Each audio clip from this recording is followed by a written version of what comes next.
Good morning, students of class 8th. Today I am going to teach you English literature lesson 10, The Great Stone Face Second. Okay, this lesson has been written by Nathaniel Hawthorne. Okay, many years passed. The Ernest was now a man of middle age. To his neighbors, who never suspected that he was anything more than an ordinary and familiar face. He was only a humble and hardworking, though thoughtful person. Okay, but what about the old prophecy? Was it ever fulfilled? Let us read and find out. Okay, यानी students कई वर्ष बीत गए. Okay, यानी many years past, कई वर्ष बीत गए. अर्नेस्ट एक मध्य आयु वाला व्यक्ति हो गया था. उसके पड़ोसियों के लिए, जिन्होंने कभी इस बात पर गौर नहीं किया था वह साधारण से कहीं ज़्यादा है, मिलता जुलता चेहरा है, वह उनके लिए केवल एक विनम्र और परिश्रमी और एक विचारशील मनुष्य था. किंतु उस पुरानी भविष्यवाणी का क्या हुआ? क्या यह कभी सत्य हुई? आओ पढ़ें और पता लगाएं. Okay, the years hurried on and thought white hairs upon the head of Ernest and made wrinkles across his forehead and furrows in his cheeks. He was an old man, but not in vain, and the grown old more numerous than the white hairs on his head were the wise thoughts in his mind. And Ernest had ceased to be obscure, unsought for, undesired. Had come the fame which so many seeks. He had become famous beyond the limits of the valley. College professors and even the active men of cities came from far to see and converse with Ernest, and he received them with gentle sincerity and spoke freely with them of whatever came uppermost or lay deepest in his heart of their own. Okay. While they talked together, his face would brighten unawares and shine upon them as with a mild evening light. Okay, यानी in this stanza, in this paragraph, author says that, यहाँ पर लेखक कहते हैं कि वर्ष बीतते गए, यानी द ईयर हरीड ऑन, यानी वर्ष बीतते गए और अर्नेस्ट के सिर के बाल भी सफ़ेद हो गए. ओके, अर्नेस्ट के सिर के बाल भी सफ़ेद हो गए थे और माथे पर झुर्रियाँ पड़ गई थी, गालों में गड्ढे पड़ गए थे. वह एक बूढ़ा आदमी हो चुका था, किंतु वह व्यर्थ में ही बूढ़ा नहीं हुआ था. जितने ज़्यादा उसके सिर के बाल सफ़ेद थे, उतनी ही बुद्धिमान और उसके विचार थे. अब अर्नेस्ट छुपा हुआ नहीं रह सकता था. बिना इच्छा किए ही वह प्रसिद्धि पा चुका था. जिसकी कामना कई लोग करते हैं, वह घाटी की सीमाओं से आगे भी प्रसिद्ध हो चुका था. कॉलेज के प्रोफेसर और यहाँ तक कि शहरों के सक्रिय व्यक्ति भी दूर दूर से अर्नेस्ट को देखने और उसके साथ बात करने के लिए आते और बड़े आदर सम्मान के साथ उनका अभिवादन करता. वह स्पष्ट रूप से खुलकर उनके साथ बात करता, जो कुछ भी उसके या उसके मन की गहराइयों में होता. जब वे आपस में बात करते तो उसका चेहरा चमकने लगता और अनजाने में ही संध्या की मध्यम रोशनी की भांति उस पर चमक आने लगती. Okay, while Ernest had been growing old, God had granted a new poet to his earth. He too was native of the cities, pouring out his sweet music everywhere. Neither was the great stone face forgotten, for the poet had celebrated in a poem. The songs of this poet found their way to Ernest.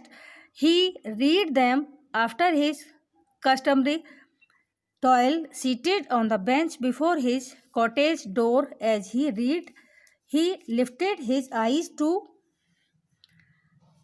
the mountain Okay. Oh great stone face, he said, is not this man worthy to be your likeness? In this paragraph, author says that जब Ernest वृद्ध हो रहा था यानी बूढ़ा हो रहा था, भगवान ने इस धरती पर एक नया कवि प्रदान किया। वह भी इस माटी का निवासी था, किंतु उसने अपने जीवन का अधिकांश भाग सुदूर शहरों में हर स्थान पर अपने मधुर संगीत को छलकाते हुए बिताया था। महान पथरीला चेहरा भी भुलाया नहीं गया था, क्योंकि कवि ने एक कविता में इसके बारे में लिखा था। इस कवि के गीत अर्नेस्ट तक पहुंच गए। वह उन्हें अपने नित्य क्रम के कार्यों के पश्चात अपने घर के बाहर एक मेज पर बैठकर पढ़ता। जब वो इन्हें पढ़ता तो वह अपनी आंखें पर्वत की तरफ उठाता। ओके, और कहता, O great stone face, he said, is not this man worthy to be your likeness. और वो कहता था कि हे महान पथरीले चेहरे, क्या यह व्यक्ति आपके सदृश, आपके समान होने योग्य नहीं है? चेहरा मुस्कुराता। The face seemed to smile but did not answer. चेहरा मुस्कुराता हुआ प्रतीत होता, किंतु कोई उत्तर न देता। Okay, now it happened that the poet, though he lived so far away, had not only heard of Ernest but had thought much about the character and wished to meet this man whose wisdom worked hand in hand with the noble simplicity of his life. One summer day, therefore, he arrived at Ernest's door, where he found the good old man holding a book in his hand, which he read and then, with a finger between the leaves, looking lovingly at the great stone face. Good evening, said the poet. Can you give a traveler a night's shelter? Okay, यानी in this paragraph, author says that ऐसा कुछ घटित हुआ. Okay, यानी now it happened that the poet, ऐसा कुछ घटित हुआ कि वह कवि जो दूर रह रहा था, उसने न केवल अर्नेस्ट के बारे में सुना बल्कि उसके चरित्र के बारे में काफ़ी सोचा। उस आदमी से मिलने की इच्छा की जिसकी बुद्धिमता यानी जिसकी बुद्धि उसके जीवन की विनम्र साधारणता के साथ चलती थी, यानी सिंपलिसिटी के साथ चलती थी। इसलिए एक ग्रीम दिवस पर वह अर्नेस्ट के दरवाजे पर पहुंचा, जहां उसने उस बूढ़े व्यक्ति को एक पुस्तक को पढ़ते हुए पाया, जबकि वह समय समय पर पर्वत की ओर प्यार भरी दृष्टि से देखता रहता था। ओके, यानी good evening, said the poet, can you give a traveller A night shelter, यानी शुभ संध्या। कवि ने कहा, क्या आप रात के लिए मुझे आश्रय दे सकते हैं? Gladly answered Ernest, and then he added smiling, I think I never saw the Great stone Face look so hospitably at a stranger. Okay, यानी in this stanza author says that प्रसन्नता पूर्वक अर्नेस्ट ने उत्तर दिया और तब मुस्कुराते हुए कहा, मैं सोचता हूं कि मैंने कभी विशाल पथरीले चेहरे को एक अजनबी पर इतना दयालु होते कभी नहीं देखा। Okay, please turn over. The poet sat down beside him and he said Ernest talked together. Never before had poet talked with a man like Ernest, so wise and gentle and kind. Ernest, on the other hand, was moved by the living images flung out of the poet's mind. Okay, यानी कवि उसके पास बैठ गया। The poet sat down beside him. कवि उसके पास बैठ गया और वह अर्नेस्ट से बातें करने लगे। इससे पूर्व कवि ने अर्नेस्ट जैसे व्यक्ति से कभी भी बात नहीं की थी, जो इतना बुद्धिमान, इतना विनम्र, इतना दयालु था। दूसरी ओर अर्नेस्ट कवि की सोच से प्रभावित हो गया था, इम्प्रेस हो गया था। Okay, as Ernest listen to the poet, he imagined that the Great stone Face was bending forward to listen to He gazed into the poet's eyes. Okay. Who are you? Who are you? My gifted guest, he asked. The poet laid his finger on the book that Ernest had been reading. You have read these poems, said he. You know me then, for I wrote them. Okay. Then I wrote them again and again. Ernest examined the poet's features. He turned toward the great stone face, then back. He shook his head and sighed. Why are you sad? Inquired the poet. Okay, because, replied Ernest, all through life I have awaited the fulfillment of a prophecy, and when I read these poems, I hope that it might be fulfilled in you. Okay, in this stanzas, author says that, यहाँ पर लेखक कहते हैं कि जब Ernest ने कवि को सुना, ओके, जब अर्नेस्ट ने, as Ernest listen to the poet, okay, यानी जब अर्नेस्ट ने कवि को सुना, उसने कल्पना की कि महान पथरीला चेहरा भी उन्हें सुनने को आगे झुक रहा था। उसने कवि की आंखों में घूरा। कौन है आप मेरे प्रिय अतिथि? उसने पूछा कि आप मेरे, who are you my gifted guest, he asked. आप मेरे कौन हैं? प्रिय अतिथि हैं क्या? कवि ने उस पुस्तक पर उंगली रख दी जिसे अर्नेस्ट पढ़ रहा था। तुमने ये कविता पढ़ी है? उसने कहा, तब तुम मुझे जानते हो क्योंकि मैंने ही इन्हें लिखा था। अर्नेस्ट ने कवि के गुणों का बार बार निरीक्षण किया। वह विशाल पथरीले चेहरे की ओर देखता और वापस घूम जाता। उसने अपना सिर हिलाया तथा आह भरी। आप उदास क्यों हैं?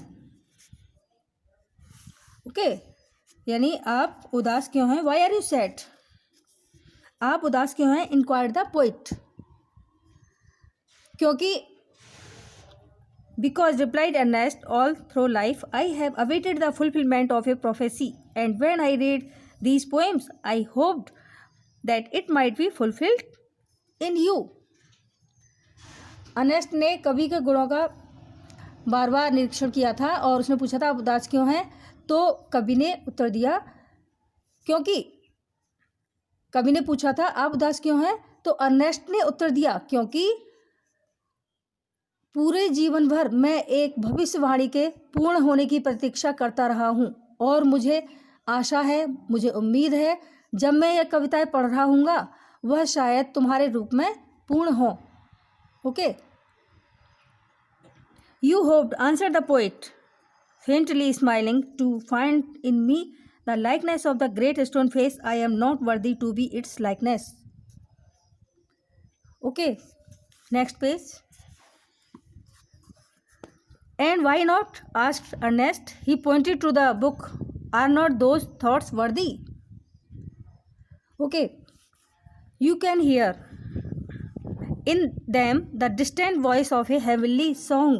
But my life, dear Ernest, has not corresponded with my thoughts. I have had grand dreams, but they have been only dreams. Sometimes I lack faith in my own thoughts.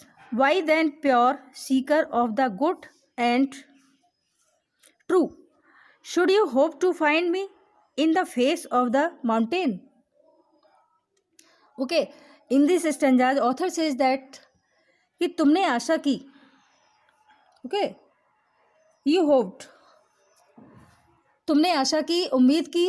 कवि ने धीरे से मुस्कुराते हुए उत्तर दिया, तुम मुझे विशाल पथरीले चेहरे की समानता तलाशो, यानी तुम मुझ में विशाल पथरीले चेहरे की समानता तलाशो और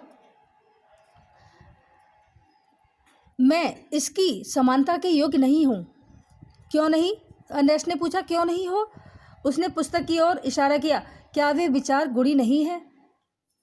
आप इनमें आध्यात्मिक गीतों की आवाज़, ओके, आप इनमें आध्यात्मिक गीतों की आवाज़ दूर से सुन सकते हो, परंतु मेरा जीवन, प्यारे अर्नेस्ट, मेरी कविताओं से भिन्न रहा है। मेरे भी बड़े सपने थे, परंतु वे केवल सपने ही रह गए। कभी कभी मैंने अपने विचारों में विश्वास की कमी पाई। क्यों? तब तुम मुझ में इस पर्वत के चेहरे की समानता की सच्चाई व खुशी तलाश करते हो। A poet spoke sadly, and his eyes were wet with tears. So too were those of Ernest. At the hour of sunset, as had long been his custom, Ernest was to speak to a group of neighbors in the open air. Together he and the poet went to the meeting place, arm in arm. From there could be seen the great stone face. Okay. In this stanza, author says that यहाँ पर लेखक कहते हैं कि कवि धीरे से उदासी पूर्वक बोला और उसकी आंखें आंसुओं से गीली थी।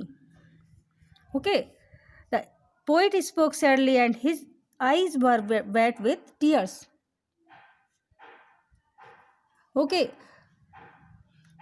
यानी जो कवि हैं धीरे से उदासी पूर्वक बोले और उनकी आंखें आंसुओं से गीली थी। ऐसा ही हाल अर्नेस्ट का भी था।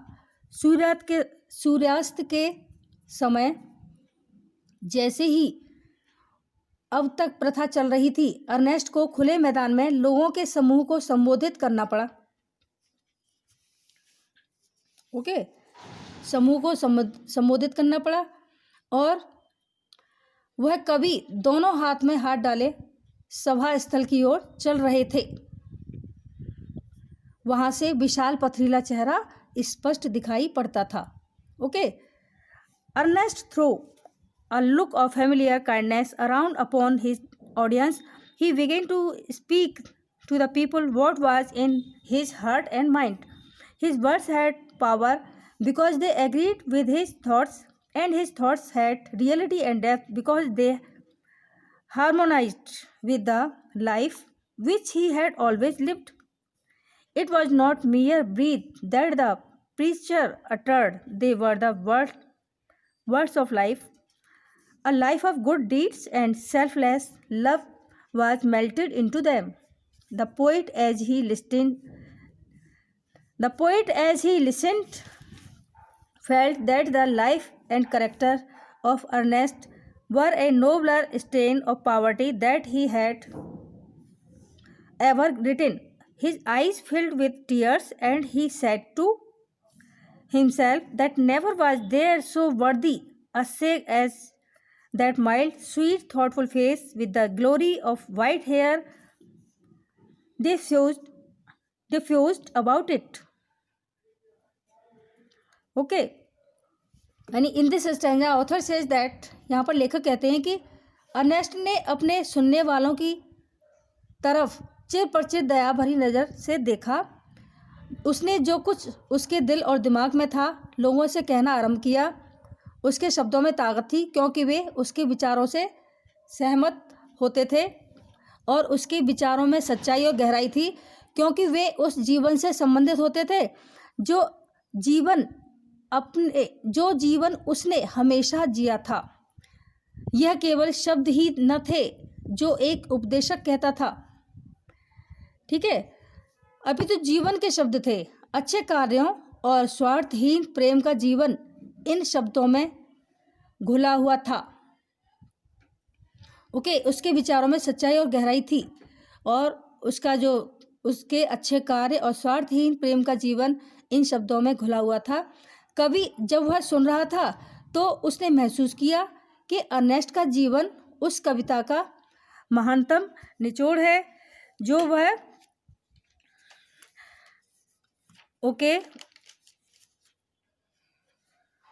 महानतम निचोड़ है जिसे कि वो अभी भी नहीं लिख पाया था। उसकी आंखें आंसुओं से भर गई थी। His eyes filled with tears, and he said to himself that never was there so worthy a sage as that mild, sweet, thoughtful face with the glory of white hair diffused about it. Okay, यानी अभी भी नहीं लिख पाया था, उसकी आंखें आंसुओं से भर गई थी और उसने स्वयं से कहा कि इस तरह का कोमल, प्रिय, विचारशील चेहरा और श्वेत केशयुक्त योग्य संत उसने पहले कभी नहीं देखा था. Okay, at a distance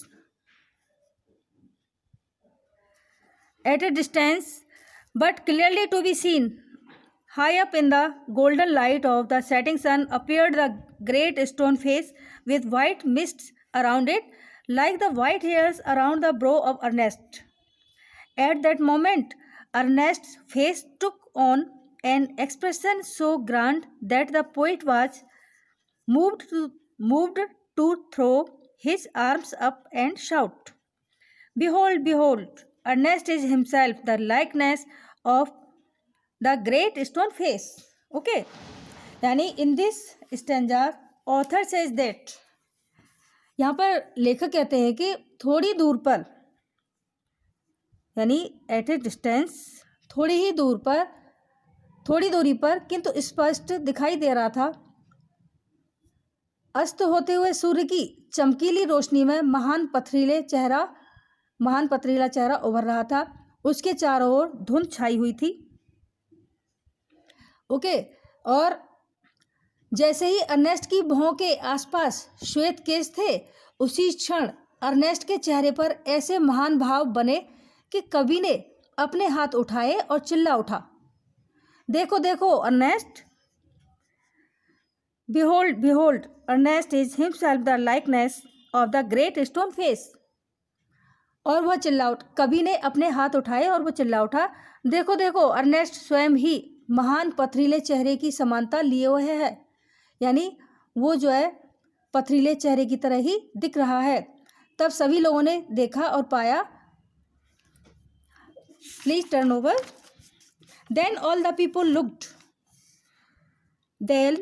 Then all the people looked and saw that what the poets said was true. The prophecy was fulfilled. But Ernest, having finished what he had to say, took the poet's arm and walked slowly homeward, still hoping that some wiser and better man than himself would by appear, bearing a resemblance to the great stone face. Okay, in this stanza, in this paragraph, author says that, यहाँ पर लेखक कहते हैं कि तब सभी लोगों ने देखा, ओके, और पाया कि जो कुछ कवि ने कहा वो सत्य था, सच था. भविष्यवाणी पूरी हो चुकी थी, किंतु अर्नेस्ट अपनी बात समाप्त करके कवि की बाह पकड़कर धीरे धीरे घर की तरफ चल पड़ा, यह आशा करते हुए चला था कि उससे भी अधिक बुद्धिमान व्यक्ति आएगा जो महान पथरीले चेहरे के सदृश होगा, यानी महान पथरीले चेहरे के समान होगा.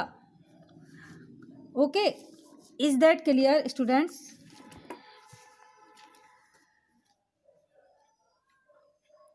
Thank you students. That's it for today. I hope you enjoyed my class. Similarly, you have to do all the questions and exercise. All the best.